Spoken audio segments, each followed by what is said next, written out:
today I'm excited to be joined with Kate Assaraf, an entrepreneur who has gotten past the I guess it's the reality that you don't have to join up with Amazon to do is to have a behemoth successful business. You've created an incredible business, and you're not doing your shipping and you're not doing your promoting through Amazon. So I would love you to just jump in and start there. Start talking about your company.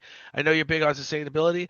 Uh, I believe it's called Dip Hair Care, and Mhm. you're the CEO and also the founder, right? And Yeah. yeah, and so Kate, I'm glad to introduce you, Kate Assaraf, the CEO of Dip Hair Care. Thank you so much for having me. It's really exciting to be here because I listened to a few of your other podcasts before and I feel right at home here. That's Um, great. so DIP is essentially it's plastic-free hair care for people. It's like very serious hair care for not so serious people that just happens to be plastic-free. And that will make sense for anyone who's kind of struggled with the sustainability movement and tried to, reduce their plastic and buy shampoo and conditioner bars or so many other sustainable items that have left them disappointed. DIP is usually the last stop before someone's like, finally, someone's figured out how to make this work for me. And that's really great. And sustainability is everything. And so, our environment, we keep having this conversation not to get political, but it's like somehow it's we're led to believe that those who are concerned about the environment, it's all in our imagination. And Yeah. those who aren't concerned about the environment, they just get it right. They just get it. And it's Yeah. like that's not true. I mean, we've got to pass this earth and this environment and this economy onto our children. Yeah. And how do we do that? Well, I think it's important to realize that the environment is a bipartisan issue. Just by the nature of if you stop 100 people on the street, 100 people are going to tell you that they live on Earth. 100% of those people are going to tell you that they want, clean drinking water, clean beaches, uh, clean food for their children. And I think that's kind of the only bridge that I see among all this war in the comment sections online is like, hey, we all live here. It's really worth understanding how to take care of it. And also understanding that one person's version of sustainability might be reducing their plastic or going vegan, and another person's version of sustainability might be hunting and catching their own food and pursuing it in that way. So it's really a matter of kind of tolerance in how everyone views being sustainable. But I think the one thing that we can all agree on is that the earth is important and also Amazon creates a lot of pollution. Let's just call a spade there. And it certainly does. And when I was a kid, and obviously everybody can tell you're a lot younger than me, but when I was a kid, I remember the movement was plastics were the thing. They were this incredible new invention. We went to plastic bags.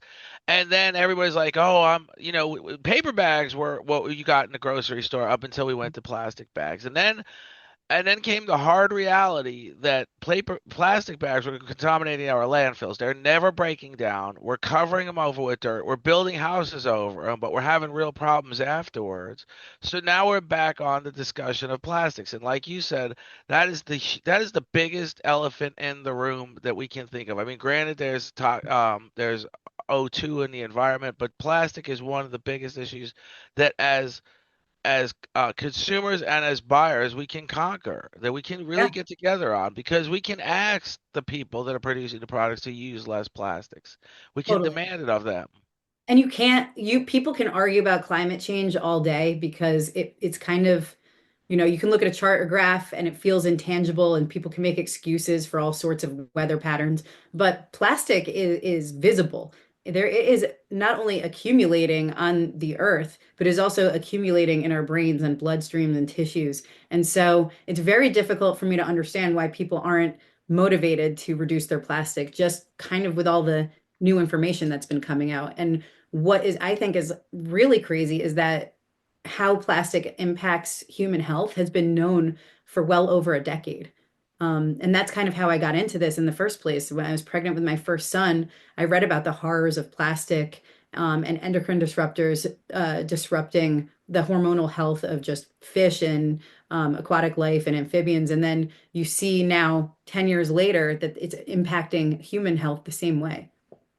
Right. And it's like I just think now you've got an incredible product and an incredible approach.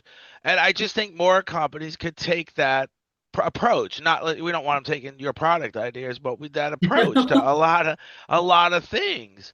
And it's just there's so much pushback no matter when you talk about the environment. Like you said, if you get Yeah, outside the political environment, if you get outside the left versus right, if you just walk on the street, people are yeah, going to concede that the environment's important. So then yeah. comes take the lead corporate America. And that's the issue is it may cost money that I would think at this point they're going to have to absorb some of it because you can't just keep raising prices. We've already got an inflation problem. We've already got a living wealth crisis.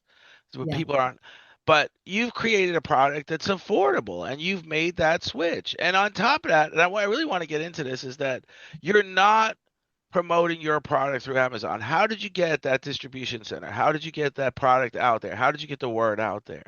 So the first thing with any product is you have to solve a problem. It has to solve a problem. Otherwise, it's not really worth existing, in my opinion.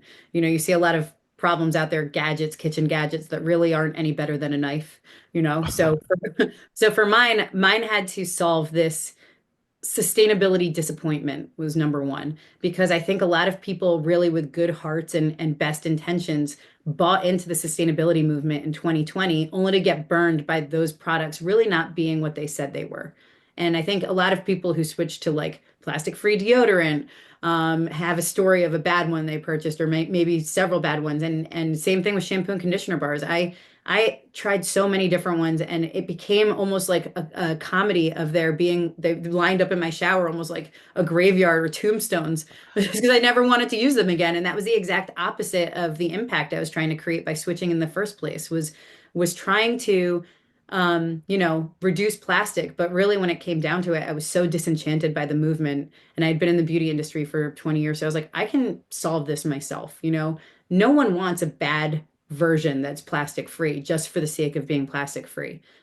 So that's kind of the one thing is solving a problem. And so the other thing was the other problems my hair care bars solve is that I've been in all different kinds of beauty marketing and really the idea of in beauty they want you to buy more. That's why if you go to shampoo or conditioner aisle, they've like divided them into hair types. They've made it so specific and that is to just get huge walls of shelf space so that when you walk into a store you see a planogram that is like, oh my God, like my hair is specific. Like I need this special mousse, not that. And if I have kids, they need this special thing. And my husband needs this special thing. So before you know it, one family is buying like 20 products instead of really just one set. So I wanted to make the bars good for all hair types and well, great for all hair types, but so that, you know, a mixed family with four kids, they only needed one set of bars for the whole family.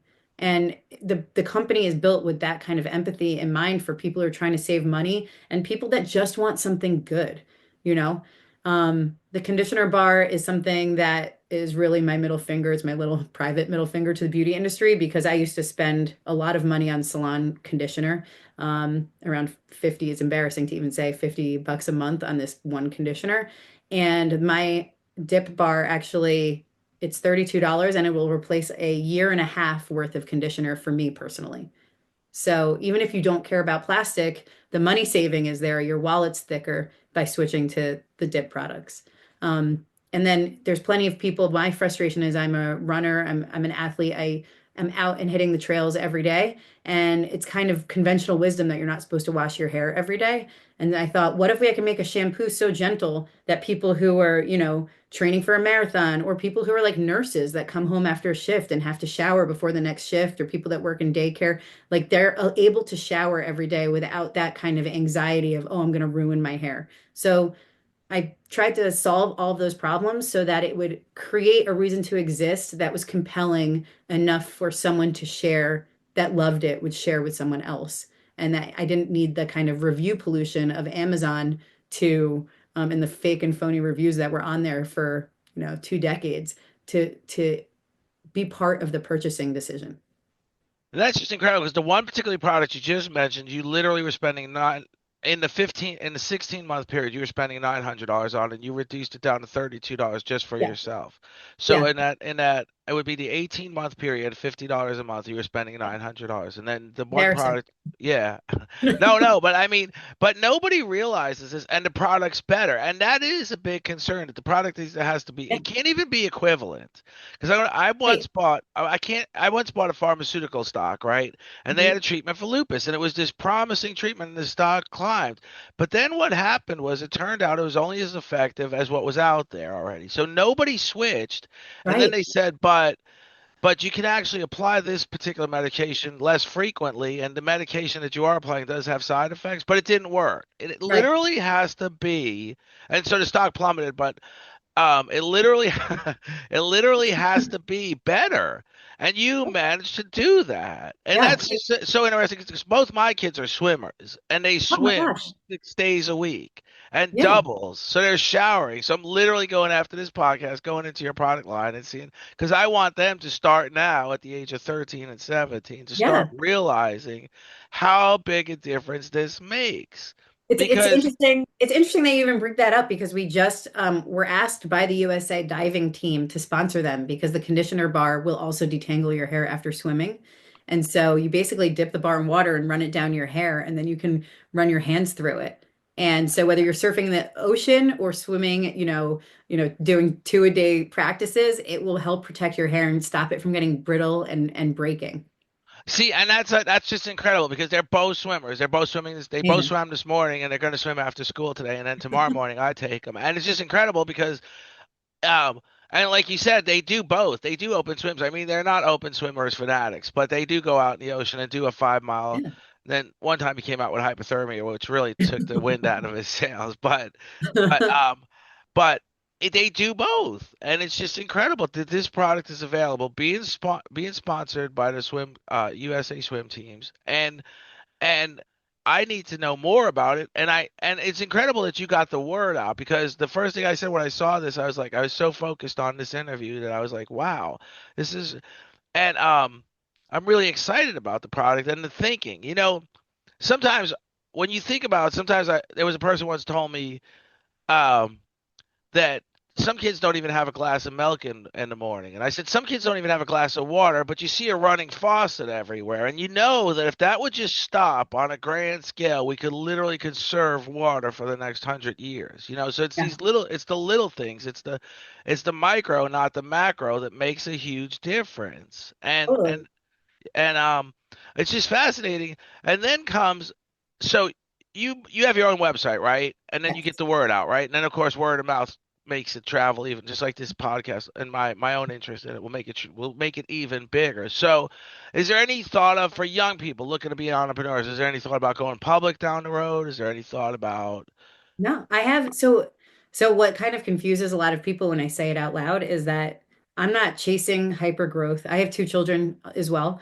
And so I want a company that sustains myself, my family reasonably, and then my employees. And now I also have my own factory in North Carolina and employees there. And so I am not chasing growth. What I am chasing is having a life that allows me to spend time with my family. I think growth is this chasing growth is a big source of misery for a lot of entrepreneurs. And you know, I'm also like a mother, and the idea of my kids seeing me at a computer instead of by their side or at their Halloween parade or any of these things is something that I think is lost a lot for entrepreneurs that are kind of more ego driven and trying to create the next huge business.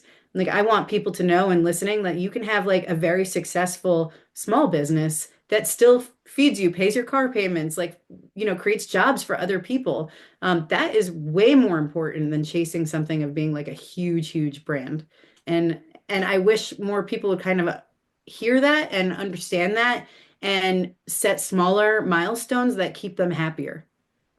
Well, I think that's really important that you just said that, because there is that chase. And the problem is today is we're in sort of a life skills crisis and a mental health crisis. It's kind of combined.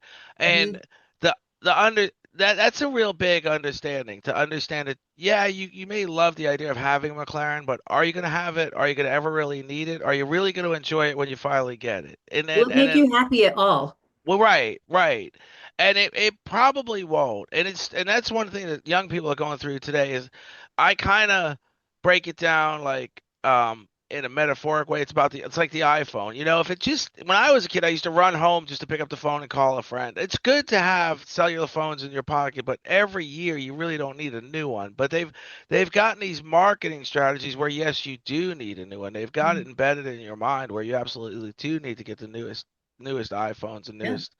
And we've got to get past that really because like you said, I mean, Amazon, not to make him the culprit of all, I think his success was somewhat accidental, but um and he even says when he talks about his own particular story, he asked his mom for money and then told her we have about a 70% chance of failure, which is in every business. You have about Yeah. a 70% chance of failure, and he didn't fail. But I really want to see, and this is something I've said before, I want to see where young people have the option of either going to college and getting a college loan or getting a small business loan and somehow and at a young age in high school learning about what it means to start a small business and create a small business that will do just what you did. Like you said, it creates an income for you that lets you live a nice lifestyle, but Yeah. it's not, you're not looking to clobber everybody in the process. Right. There's really no need. There's really no need to do that. And, when I set out to start this company, I thought,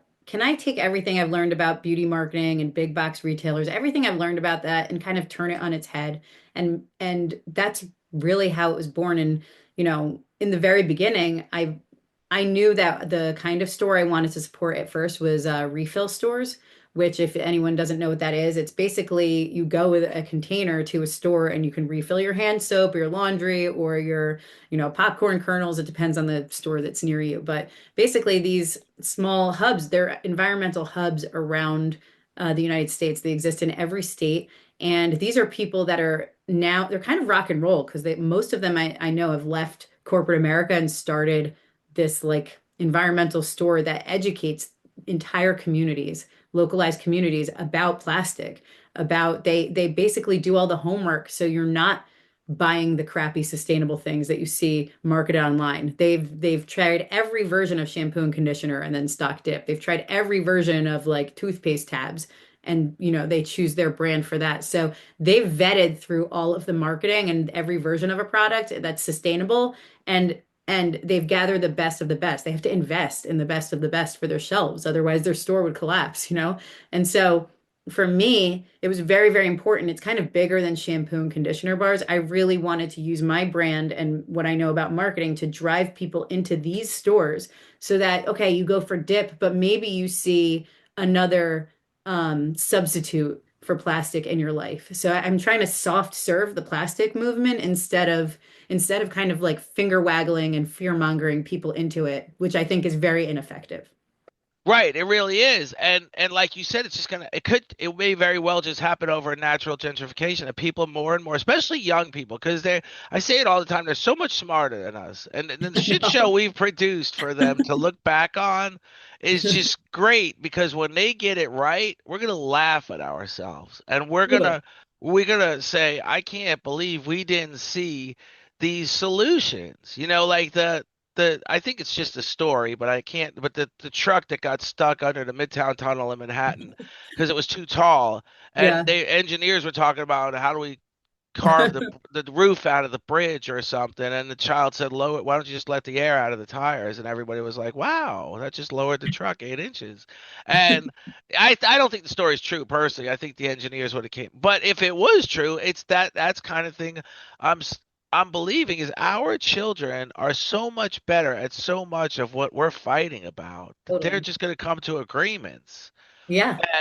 and refillable stores. And I don't I guess you could say like in Florida, Publix is a big deal, right? I think they're in North Carolina too. So imagine if they had a refill aisle, and like you said, Totally. imagine if they allowed independents in there to pay rent. And Yeah. that's really my point is that they don't need to consume the business. They Right. could let independents pay rent. Actually, Walmart kind of does it. You see small stores in the front of their store, generally it's a tax return store, but Yeah. it could be a refillable store. But Yeah.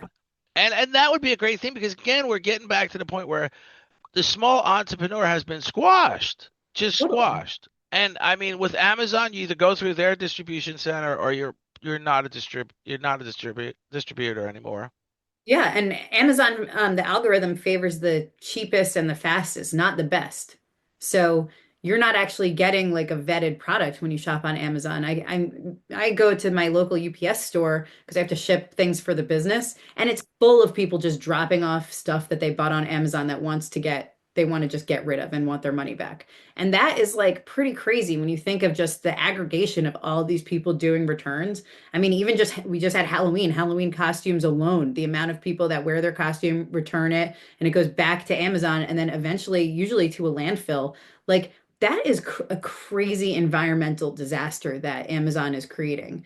It's also creating on the other side, like an unreasonable return culture that is expected through now every business in the United States. And it's not sustainable. It's not sustainable for businesses and it's not sustainable for the earth. Like I don't know, the whole sustainability conversation is broken if it doesn't include, you know, the return culture and just economics sustainability and stability in the first place. Right, and the return culture has become a source of customer service too, which is Amazon created it. And I was just pointing out before I think we even started recording was the new CEO has sort of cut back on the return culture. There is some quizzing now on the return. It wasn't before you just send it back or Yeah. and like you said, I remember a friend got a laptop delivered from to her from Amazon. She said, I never even ordered it. She said, just keep it because otherwise if you send it back, we're just going to throw it out. So, Yeah. and I thought that was strange and I thought she was telling a story, but it was actually true. She gave it to a teacher she knew because she really didn't need another laptop in the house. But the return culture is not sustainable. It's gonna change. I also think there's something to be said about eye to eye commerce, person to person commerce. I think when someone sells you something and they look you in the eye, there's a little bit of like a social contract there that they're selling you something good, and you go back into the store and like you have to return it. You have to have some kind of guts to return something. But right now you don't have any, like there's none of that right now. It's like, who cares? Amazon's a big company. But really a lot of these returns end up hurting the small business that sold it to you through Amazon's channels. It's not Amazon that gets hurt, it's the business, sometimes small, that is selling to you. And not only that, the whole person to person contact, like you said, the return thing could be mitigated right there. But if when you're talking about hair products, for example, just like you were telling me about for my kids, imagine if I walked in that aisle that Publix leased out to a hair product and I talked to her about Yeah. what would be best. And then I kept going back there. I mean, I just think this is an and That's and an that's how it was incredible built. approach. That's how Yeah. it was built. It was built, the idea that, so say I did put my products on Amazon, all of these small stores would, have they would lose a lot of business because people are just drawn like a moth to a flame to convenience. But to be honest, there's certain refill stores around the country. There's one that has sold, every year $75,000 worth of dip just in one single door.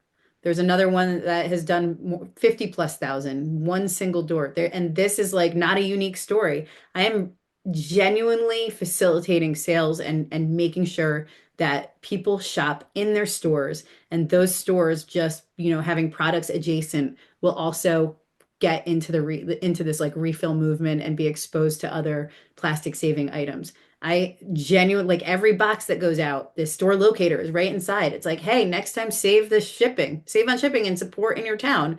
Like, 48 cents to the dollar if you spend in your town stays in your town. It supports your schools, your librarians. Like everyone wants teachers to be paid more. The only way you can do that is to shop in your town and make sure your town is like tax healthy.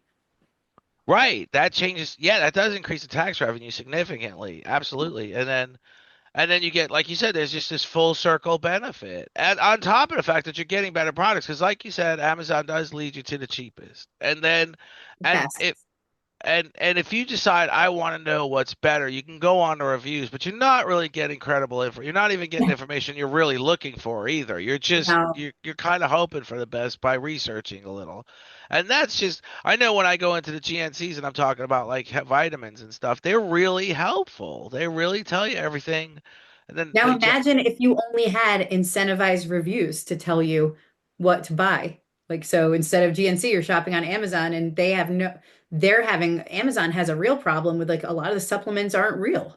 They don't have what they say they're supposed to have in them. But GNC has like a vetting process behind the scenes with their vendors. So it's I mean GNC is like so much more reliable for purchasing because their vendors have to follow very strict rules. Whereas Amazon, you could put, you know, anything in a bottle and sell it on there until you get caught. Or you can see another successful brand of supplement and mimic the label and throw it on there and private label it and just take from that company's marketing. It's wild out there that that's allowed, but it is very much happening and it is very much something that I think people are starting to wake up from, but there's an addiction to that platform.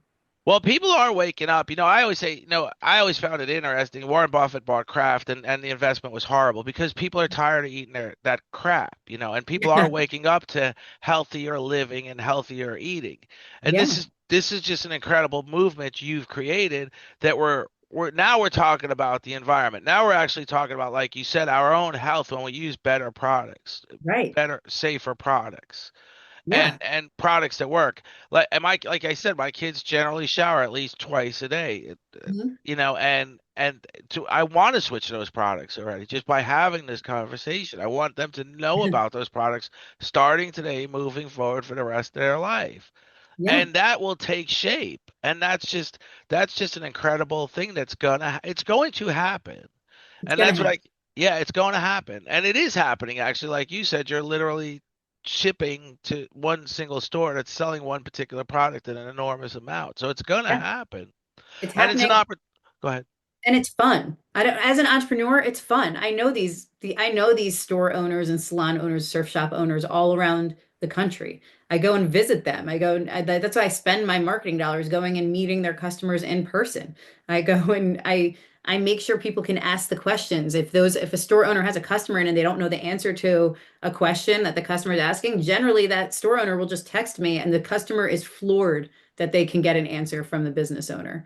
So I think that we've become so distant from what commerce was supposed to be.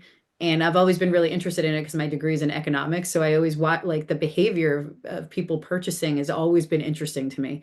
But this idea that, the seller and the buyer are so removed and there's all these walls between right now and in digital commerce is amazing to me. You can see people hide a lot of grift behind all of these selling platforms.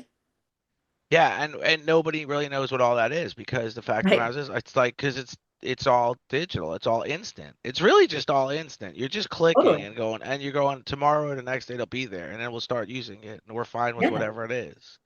And and that is really not a great approach, especially when we're considering our own health and our children's health. That's just a Absolutely. And what's cool is beyond shampoo, like these refill stores, they really do vet the ingredients of, laundry detergent, dish detergent, all of these things, so that they provide some of the safest products for your family.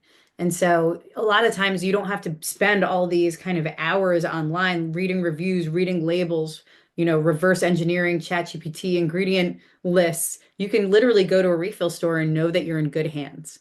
And I think that's really important when people are panicking about, endocrine disruption or cancer causing ingredients, all of these things people are in a panic. They're in a health panic. And it's people are spiraling just trying to make the right choices. And it's so frustrating when you think you're making the right choice and it ends up being wrong. And so I think the refill stores, especially why I love to send people there, is because they've done the homework for you. You can just relax and shop. yeah. And so are there any when we think about the refill stores, are there any new ones opening soon? And what areas are they opening? Yeah, all the time.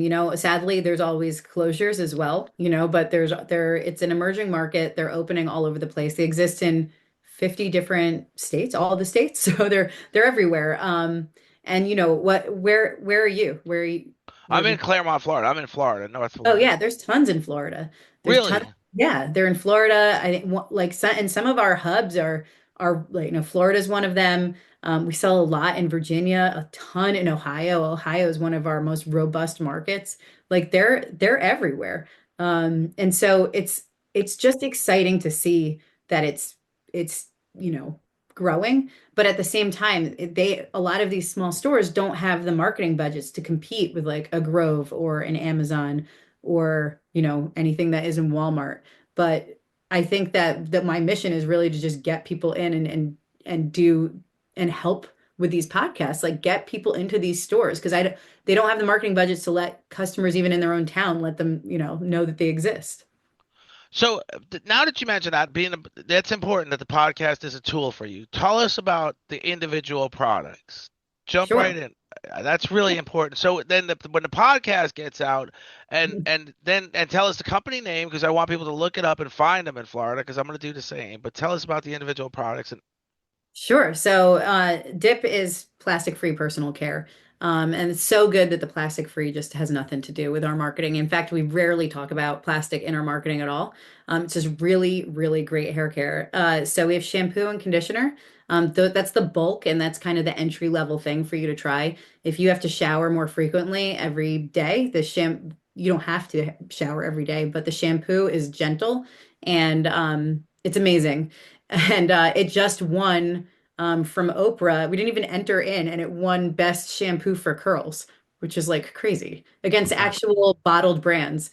The editors found it, and it wasn't like I had pitched to them. They like found it and gave us that award, which is like really exciting. That just heck happened. yeah. Yeah, we've also, and then the conditioner is I used to use Oribe, which is a very expensive conditioner that you buy in salon. It was like my one, luxury purchase. I've never been a shoe or a bag girl, but like luxury hair care is always my thing. So the conditioner bar will replace at least 12 tubes of Oribe Gold Lust if you use that. And most women know what that means. It's like pretty exciting. But also if you have children or you swim, little girls with long hair, it's ouchless detangling. So when you come out of the pool, or a lot of dads write to me because they're tasked with detangling hair after their daughter showers, and so that it provides ouchless detangling, whether for kids, really, it's a big deal. And it'll save you a lot of money. And so I also have hair and body dry oil and face wash and kind of other things. But if I was going to steer you to just one thing, if you came to my website and wanted to try one thing, it is the conditioner bar. It will last you so long, almost to the point of frustration. You're like, how long is this thing going to last? Like, I want to eventually move on and try another scent. Um, and so that is really what it is. And the conditioner bar also won Best Hair Care by the Beauty Design Awards against bottle brands. So now the shampoo and conditioner each have their own trophies, and the brand Dip was voted brand doing good for the planet. So that's kind of the brand in a nutshell, and it's exciting. Just go and explore the website, but really what I want you to do is go in the store locator and see if there's a store near you before you And that's purchase. on the website as well. Yeah, so right on the header bar, and it's dipalready.com. So Dip already. if you have any questions, you can ask me. I'm always in the DMs on the Instagram. It's at dip already. And also that's our TikTok handle, but I'm mostly in Instagram. That's where people ask the most questions and get the most curious. That's just incredible that this product line and it's just incredible that everything about this product line when you talk about it, the passion shows. You I created it. love it. It's a lifelong work. You're working for somebody, you're working for more than somebody. You're at the cusp of big corporate America doing this product, doing these product Yep. variations.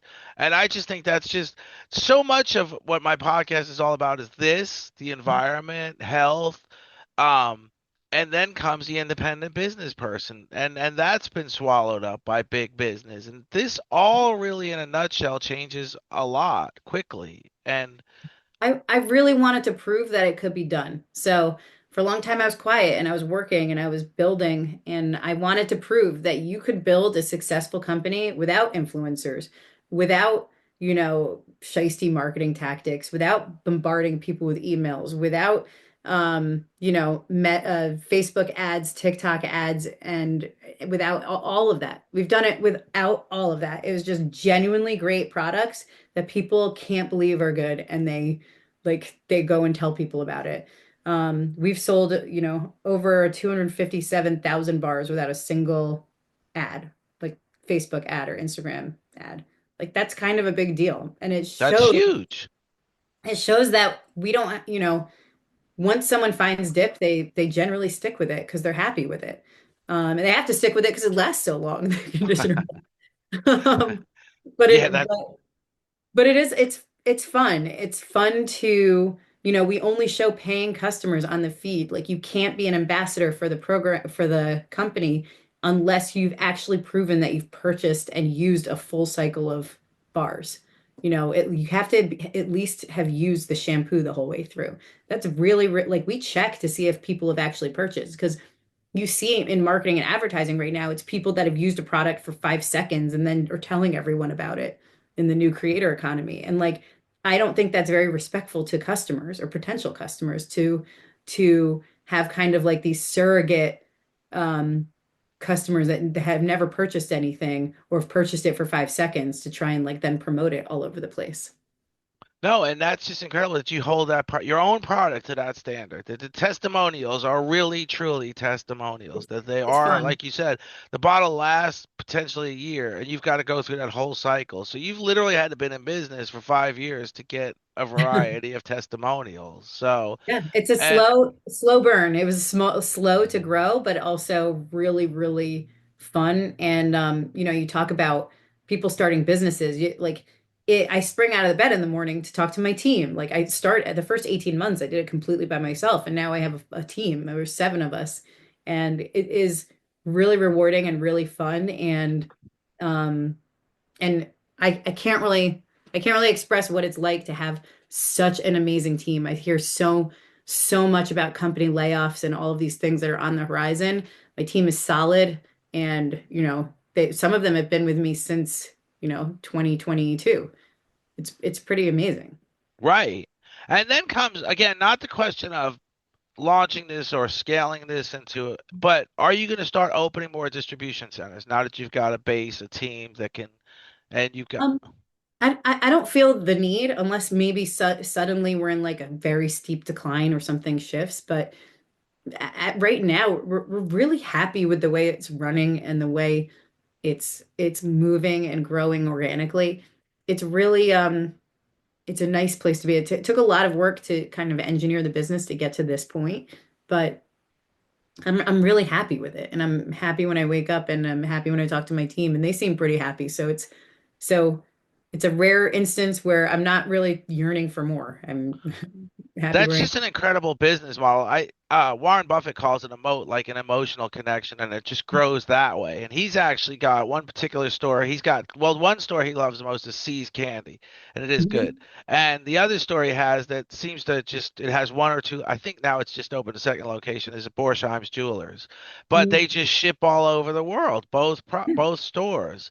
And they, like you said, in the 50 or so years he's been at it, he's never opened more of either, other than I believe there's one more Borsheim's. But C's Candy is right there in the same, Yeah, is in the same one location. And that's just an incredible, and it, like you said, it leaves a lot of room for other people to grow rather than what's been happening. It's just yeah, that, and that's another part of a societal downfall where you just can't seem to get ahead. You just can't seem to open a business without realizing that big business is going to swallow you up or already has swallowed up your market. And crazy.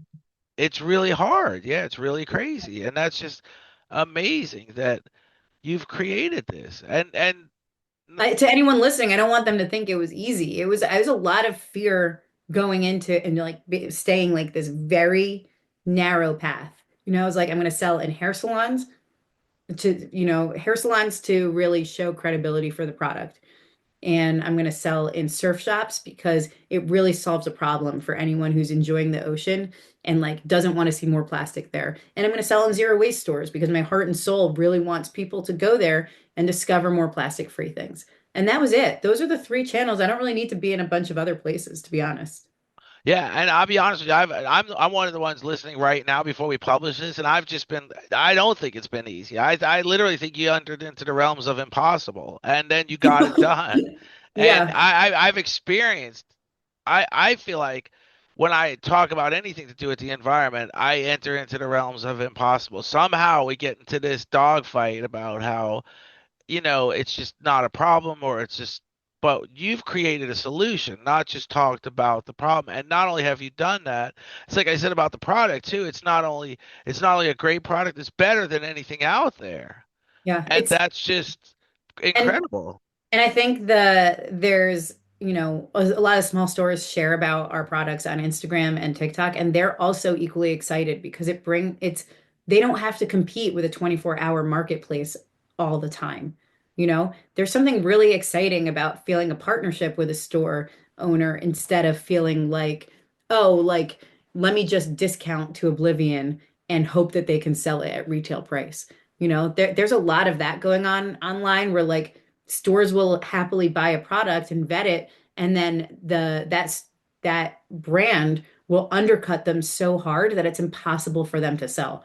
And so people are often confused why we don't do sales, but we don't do sales to protect our small stores. It's just we do something for Black Friday where we buy our customers a special gift if they hit a certain threshold. We've done it every year. One year we did the leaf razor, which is like an expensive forever razor. We got our customers gold ones. Another year we it's over $100 with the stand. Wow. But I negotiated to get it from that brand owner so that I could give it to all of the people that ordered for Black Friday.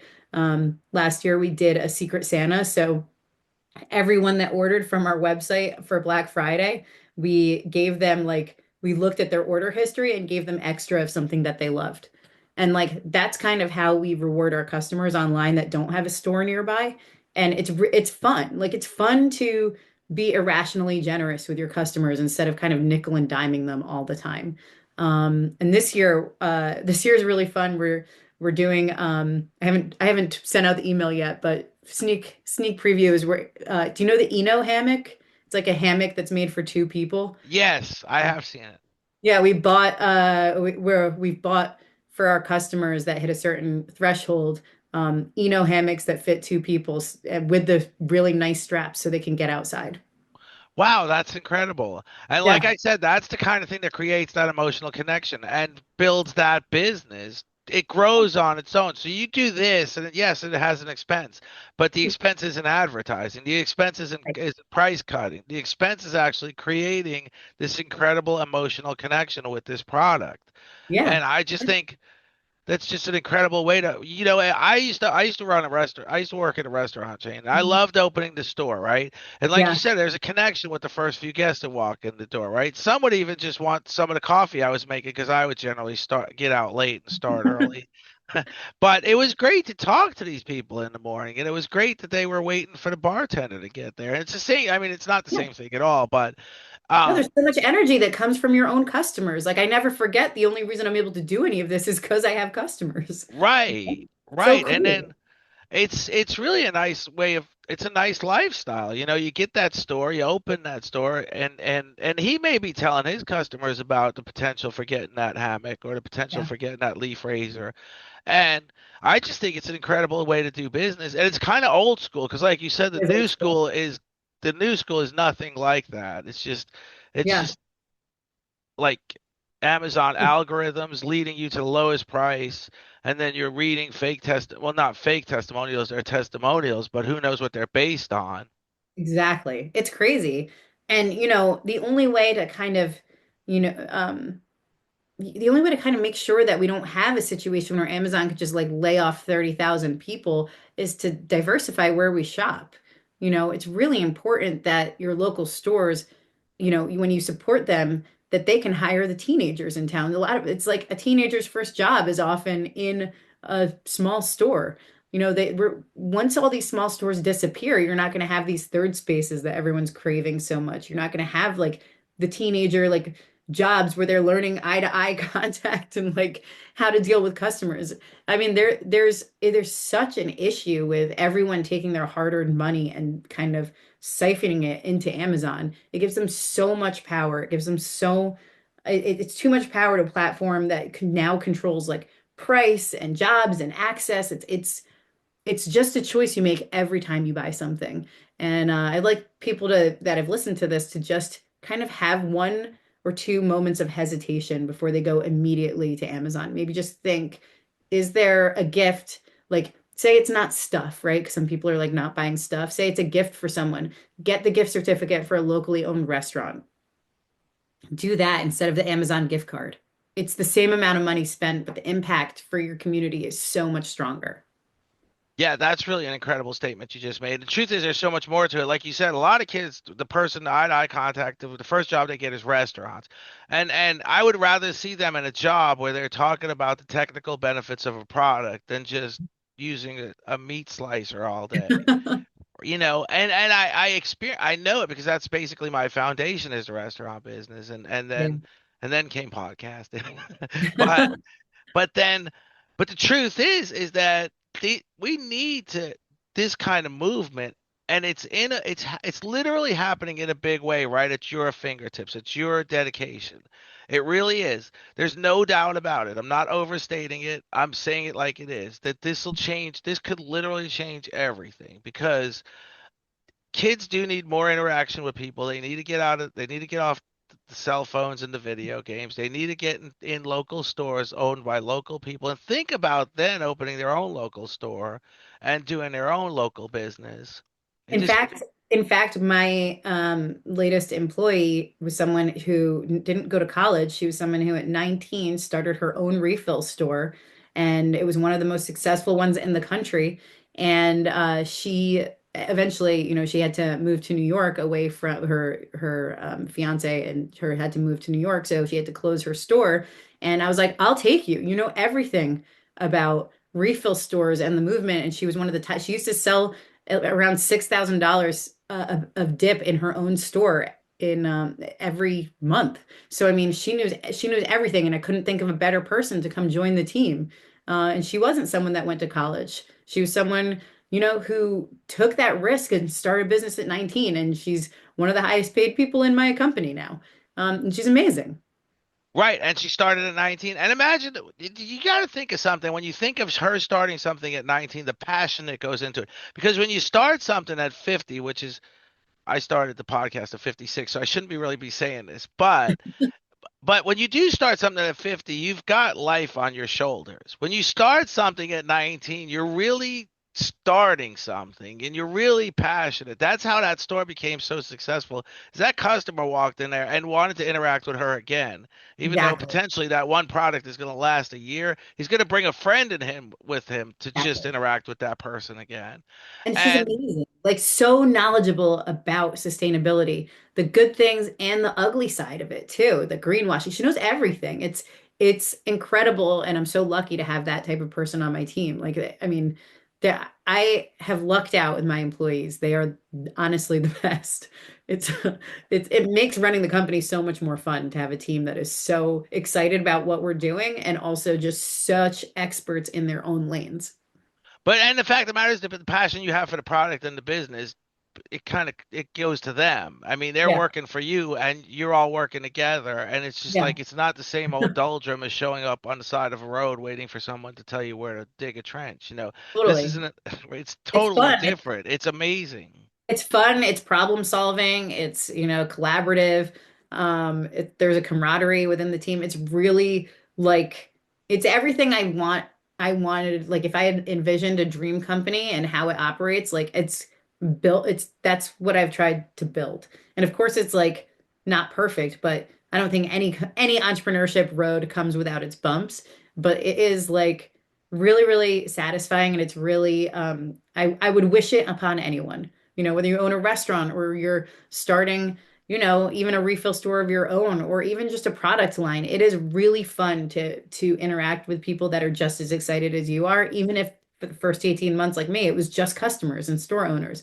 Like that energy that, I want someone who like who start something to really interact with their customers and get to know them instead of doing what's very popular right now is creating like this huge canyon between business owner and customer and throwing your customers into an AI bot loop, if they have an issue with you. That's kind of the biggest Right. tragedy of what's happening right now is if customers are unhappy, I have a human customer service representative. And the amount of times I've tried to return something and I've gotten into this like AI hell loop, I will never purchase from that company again. No, and I just not too long ago I drove past a guy. He was a plumber, and the van said we actually answer the phone, and I called him, and he wanted to know what I needed, and I felt like an idiot. I was like, I know, I just really wanted to see if you really answer the phone, and he started cracking up laughing. He's like, no, I really answer the phone, and I was like, but that's the truth. Is you go into this whole session and emails and chats, and it's like I'm almost it's horrible, and you're almost to the point where you're ready to give up, just not to have to continue this I cycle. I'd rather not buy anything. Like an experience I had with Amazon was I ordered like a bulk amount of these flags for something, and the delivery came and the bag was ripped open and like half of them were missing and I needed them for an event. And I tried with Amazon to get help with this.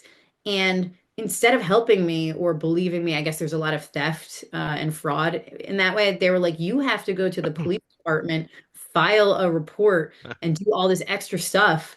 And it took me, I don't know, like a few days to get this done and hours of just waiting around. Like I did it because it was the truth, but it was also so frustrating. Like and I don't think that that is healthy for people. Like I could deal with it, because I own my own company, but imagine if you only have your lunch hour to accomplish something like that.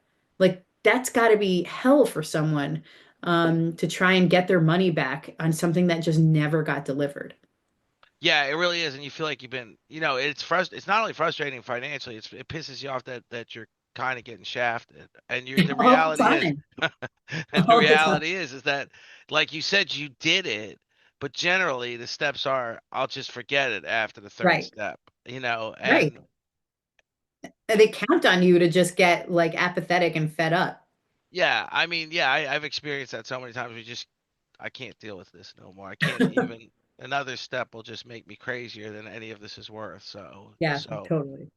That's beautiful that you've I honestly, just me thinking out loud, I think not only you should, of course this company is incredible. I think you should be talking to high school kids and college kids about how you got to this point in life. Yeah, I would do that if anyone reaches. I'm pretty easy to find. So if anyone wants to find me, it's Kate Assaraf. I'll gladly talk to the students because I think especially now with what's happening with the economy, they're so disenchanted with their future. And and also with the health of the planet. Like that both of those things require people to get excited. It really and to do the change. Like the doing is more important than the theory. And we all get tied up into the theory, and people are kind of are experts on everything online, but that's not a lot of doing. And doing is quiet, you know? Right. Doing things is digitally quiet because you're too busy to kind of just post on and like talk about stuff with like this airy sense of I don't know, importance.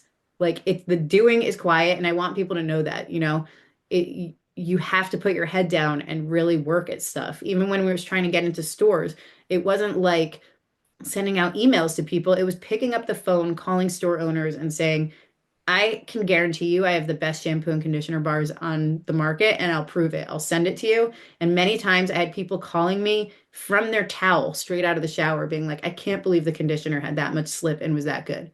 Like that was the experience, but it requires a lot of work. And I know everyone's kind of digitally apt to lean into, I would say TikTok and Facebook and Meta, all those things. And those tools are great and really strong. But the human to human part of commerce is way stronger. Yeah, you can't replace it. You cannot Yeah. replace it. I was in sales once, and it was just that, a lot of emailing. And I Mm, remember one time I drove over to so it was promotional items. It's and it was T-shirts and it was pens even, right? yeah. So I drove over to a theme park in Orlando. It was a smaller park. It was a Christian-based park. It was called the Holy Land. I actually drove over and met the person that bought the Yeah. merchandise. It became this huge contract. And it Amazing. was just because I drove over. She would have never responded to a single email. The only thing I knew was from calling, I knew her name. Actually, she had the Yeah. same name as my wife, which was like, so I never forgot her name. And then, and then I drove over and I asked for Adriana, and there she was, like in person. And So cool. she said, I've seen your emails, but she never responded, which we didn't touch base on that, but she did see them. Yeah, But it's better to not confront it's your email. yeah, she actually acknowledged that she did see about 11 of them, but she never responded to a single one. And I didn't expect any different. I actually respond to all my emails for the most part, other than, Yeah, but, um, but it's true, it's the old school thing. I yeah, could tell so many stories of that, it's just the getting out there. Kids don't understand that anymore. They're really trying to create, like you said, the best TikTok or the best, right. and it really requires you to get out there, which is essentially what I did with the podcast. I was getting out there and knocking on doors, basically begging for anybody to do the show, and it seems to, and I definitely got some that I wished I hadn't begged so much, but but it's been a lot of fun, and I think this is incredible what you talk about and how you explain it, and we need to get this message out more to kids. And I just think in your story in general, when I read it, I was like, wow, this is incredible. And I was really, like I said, like you said, when you start that momentum, you get those callbacks from people. I got that callback from you. And I'm Yeah. like, wow, this is taking shape. This has been really cool, and thank you for asking interesting questions and just having an interesting dialogue. Like sometimes I kind of get to ask the same questions over and over again, but I love like how deep and into the meat you got, which is so fun. Well, that's nice to hear because I'm always like, if I'm gonna have a successful podcast, people are gonna have to want to podcast with me. And it's like you said, I don't want to be. I try to be a good listener, but boy, do I jump in sometimes. So I'm always worried. No, it's all good. I mean, I think we're in need of an economic revolution, and I think it starts locally for everyone at any age. So if anyone's listening, please like just start to see what's around you. It's the whole reason you move to where you live is because that place is cool and has little bits of character to it.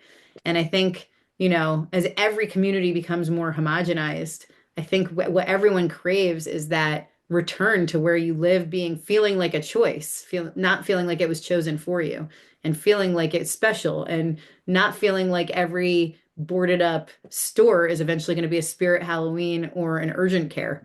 Like people want the cuteness of their town. They want to have entrepreneurs in their town. But the only way you get that and keep it is by spending some money there.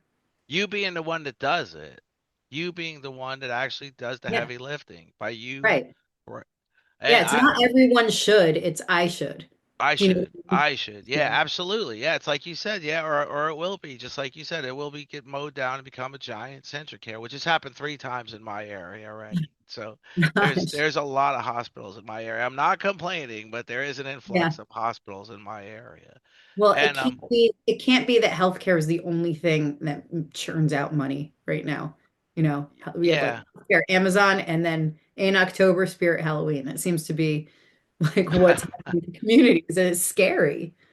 Yeah. Yeah, it really is a lot of there's a lot of well, liquor stores too have seemed to be Oh popping yeah. up. So but this has been incredible. And Kate, I so appreciate you joining this podcast. I definitely I'm going to be in contact more with you. I definitely want to talk more. Sure. And it's Kate Assaraf, CEO of Dip Hair Care. If you want to just go over everything that's up at the website, anything else you want to say, I want you to Sure. finish off the So conversation. So yeah, it's Dip. My name is Kate Assaraf. You can find me on LinkedIn, or you can find our products on dipalready.com. If you click on the main bar, there's a store locator tab. See if there's a town near you, and you can ask that store owner questions about any products. Or you can go on the Instagram at Dip Already or on the TikTok at Dip Already and ask me personally any questions that you want. I keep that line of communication open for our customers because I think it's very important. And so thank you for listening. Thank you for making it this far into the podcast. And Thank you so much for sharing your space and time with me. Well, I'm going to wind up by saying thank you. It's been incredible. I know you're busy and you're doing incredible things and having a great success at it and great enjoyment at it. And people need to realize that success is not just about money. It's about enjoying what you do. And that's really what life is all about, really. So, thank you so much, Kate. We're going to post those notes up about at Kate for TikTok and Instagram where we can get a hold of you direct on our notes, on our show notes too. So, and I'll email you when the show's out. So, Amazing. thank you. Thank you, Kate. It's great talking to you. I'll stay in touch. Thank you. Yeah, please do. Thank you so much. My pleasure. Bye, Kate. Bye.